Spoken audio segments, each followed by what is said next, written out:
हाय दोस्तों, फिर से एक बार आप लोगों को मेरा YouTube channel Roshni the light में स्वागत है। मैं रोशनी। इससे आगे वाला वीडियो मैंने बताया था दोस्तों कि मैं इनको भूलना चाहती थी, लेकिन ऐसा हो नहीं पाया। और मेरी बहन को पसंद नहीं था कि मैं किसी को इस तरह से धोखा दूं, तो मैं कंटिन्यू इनके साथ लेटर के द्वारा हम लोग कनेक्शन में रह एक दूसरे के साथ कांटेक्ट में रह गए थे। तो फिर उतने में ऐसा ऐसा हुआ कि जैसे इनसे अभी शादी करेंगे, इस टाइप का मैंने कभी नहीं सोचा था। मैं वहाँ पे एक स्कूल में पढ़ाती थी, मतलब मैं टीचर थी स्कूल में। मैं अपने स्कूल में पढ़ाने में, घूमने में पहले से ही घूमने की बहुत शौकीन रही हूँ। तो मेरी कज़िन सिस्टर्स फ्रेंड्स के साथ इधर उधर घूमना फिरना, ये सब में मेरा दिन कट रहा था। ऐसा नहीं कि ये मैडली मैं इनसे प्यार करती थी, दिन रात इनके याद में खोती थी, ऐसा कुछ नहीं था। तो उतने में क्या हुआ दोस्तों कि मेरी एक, सॉरी दीदी मुझे आपका नाम लेना पड़ रहा है, क्योंकि जब हम लोग ब्लॉगिंग करते हैं, कुछ बनाते हैं ना, तो जेन्युइन होना बहुत ज़रूरी होता है दोस्तों। आप लोग सबको मालूम है, उसी तरह मैं भी जेन्युइन रहूँगी। और जो मैं जो अपना कहानी बता रही हूँ, जो इस कहानी के बीच में आएंगे, उनके बारे में तो मुझे बताना ही पड़ेगा ना। मुझे माफ़ कर दीजिएगा दीदी, अगर ये वीडियो देख रही तो मुझे आपका भी थोड़ा नाम लेना पड़ रहा है। तो मेरी एक सिस्टर, मम्मी, मामा की बेटी भी,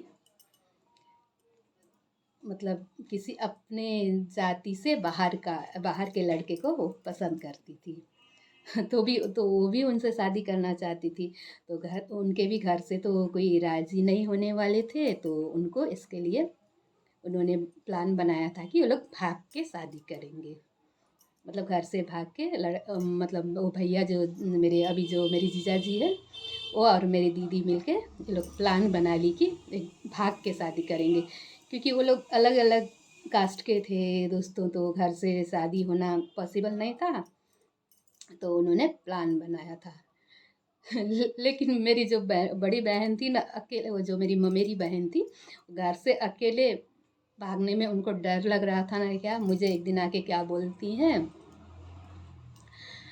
रोशनी तुम देखो, मैं तो अब इनके साथ भाग के शादी करने वाली हूँ। तो जब मैं भाग के शादी कर ही ली, तो तुम लोगों को भी सब घर में पकड़ के दूसरा जगह शादी कर देंगे। तुम तो कोलकाता में वो लड़का से प्यार करती हो, तो एक काम करो, तुम भी मेरे साथ ही भागो, नहीं तो फिर मेरा भागते ही तुमको दूसरे जगह शादी कर देंगे।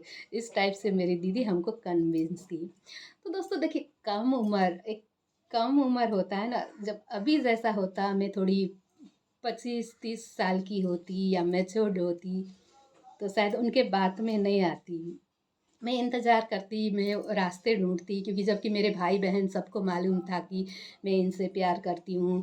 तो कुछ रास्ता हम लोग निकालते, पेरेंट्स को कन्विंस करते, नहीं तो शादी ही नहीं करते। कोई ऐसा बात नहीं था, हम लोग अपना रिलेशन में रहते, कुछ भी करते, लेकिन इस तरह से मम्मी पापा को बिना बताए भाग के मैं शादी नहीं करती। अगर मैच्योर्ड होती तो शायद मेरी वो दीदी भी नहीं करती। मेरी दीदी जो जिनके वजह से जो शादी करने के लिए वो भाई मेरे जीजाजी के साथ भाग गई थी, और मुझे भी कन्विंस की थी। मैं उस वक्त कन्विंस, जैसे मैं थोड़ी बड़ी होती, मैच्योर होती, तो उनके बातों में मैं नहीं आती। लेकिन उस वक्त जिस तरह से जी उन्होंने मुझे समझाया कि देखो मैं तो भागने वाली हूँ, अब तुम्हारा भी यहाँ पे शादी पकड़ के कर देंगे किसी से भी, तो मैं भी डर गई।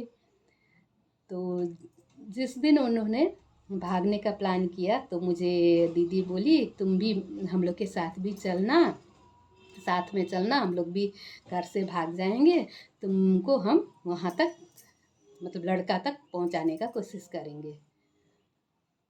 देखिए दोस्तों, कितना रिस्क लिया था हमने, क्योंकि मेरे साथ कुछ भी हो सकता था, कुछ भी दुर्घटना हो सकता था।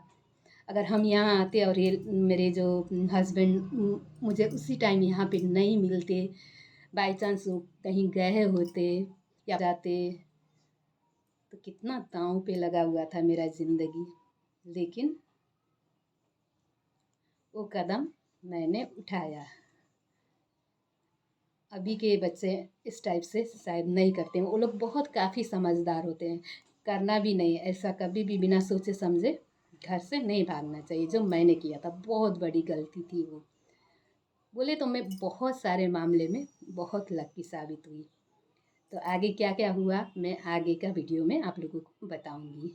आप लोग मेरे चैनल को लाइक कमेंट और सब्सक्राइब कीजिए। शुक्रिया।